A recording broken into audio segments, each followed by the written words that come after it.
Non mais là, attention, hein. J'y vais sur le bout des petons, parce que le terrain est piégé, miné. Quand on parle des potentiels dopés, on a intérêt à se blinder le dossier. Sinon, on se fait écarteler, désosser, enterrer vivant. Maman. Après les révélations des pirates informatiques, là, les Fancy Bears, qu'est-ce qu'on sait aujourd'hui? Ben en gros, ça. Bonjour docteur, je voudrais faire du sport. Mais pas du sport de sous-sol, hein. Non, du sport de haut niveau. Du qui écrit l'histoire. Mais pas de problème. Est-ce que vous êtes en bonne santé? Oh bah plus que ça, Toby, ben. Je pète le feu. Je suis affûté comme une lame. Ah ça, c'est dommage. Ben pourquoi? Parce que ce serait mieux que vous soyez asthmatique. Le champion, il fait dans l'asthmatique. Être asthmatique, c'est un avantage. Et attention, il faut avoir du talent pour être asthmatique. C'est pas réservé aux premiers venus. Et en sport, étonnamment, l'asthmatique, il pullule. Faut bien vous rendre compte qu'en 2014, un tiers des coureurs de la formation Sky, le vélo là, était atteint d'asthme. Froome aussi? Bah oui, Froome aussi, hein, mais y a pas que lui, hein.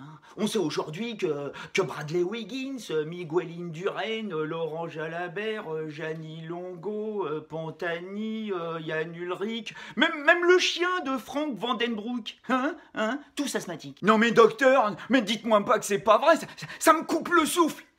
J'ai du mal à respirer. Ah ça c'est très bon ça, comme ça je vais pouvoir vous faire une AUT. Une quoi? Une AUT, une autorisation à usage thérapeutique. Une ordonnance, quoi. Mais non, une ordonnance, c'est pour les gueux. Une AUT, c'est pour les champions. Et si t'en as une, ça t'ouvre les portes de la pharmacie. Mais pas la pharmacie de quartier pour mamie. Non, la pharmacie des produits interdits. Et du coup, t'es pas dopé, puisque c'est autorisé. Entre nous, hein, sur le Tour de France 2006, 60% des coureurs contrôlés bénéficiaient d'une AUT. Et sur les 13 coureurs contrôlés positifs, 12 avaient une autorisation à usage thérapeutique. Résultat, zéro sanction. Donc si j'ai bien compris, plus je suis en bonne santé, moins j'ai de chances de gagner. C'est un peu cela, oui. Et si t'as une AUT, c'est que t'es dopé. Ah bah non, pas forcément. C'est là toute la complexité du dossier. Bénéficier d'une AUT, ça veut pas dire automatiquement que t'as triché. Non, faut pas exagérer. Beaucoup de sportifs de haut niveau en ont bénéficié ou en bénéficient pour soulager ou soigner tous les petits bobos liés à la pratique de leur discipline. Et le problème, c'est que certains produits ne sont pas permis. Il sonne quand tu passes sous le portique des contrôles antidopage. En revanche, c'est vrai que pour le sournois, pour celui qui veut contourner les lois, l'AUT te permet de tricher en toute légalité. Et le souci, il est là. C'est quoi la limite entre autorisation déguisée et absolue nécessité? Entre le soin et l'aide à la performance? Oh là là là là, mais c'est compliqué là.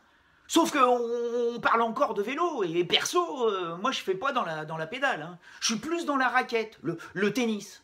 Et là, c'est surveillé. Dans l'absolu, oui, mais ça dépend aussi des docteurs. Il y en a qui sont moins tatillons que d'autres.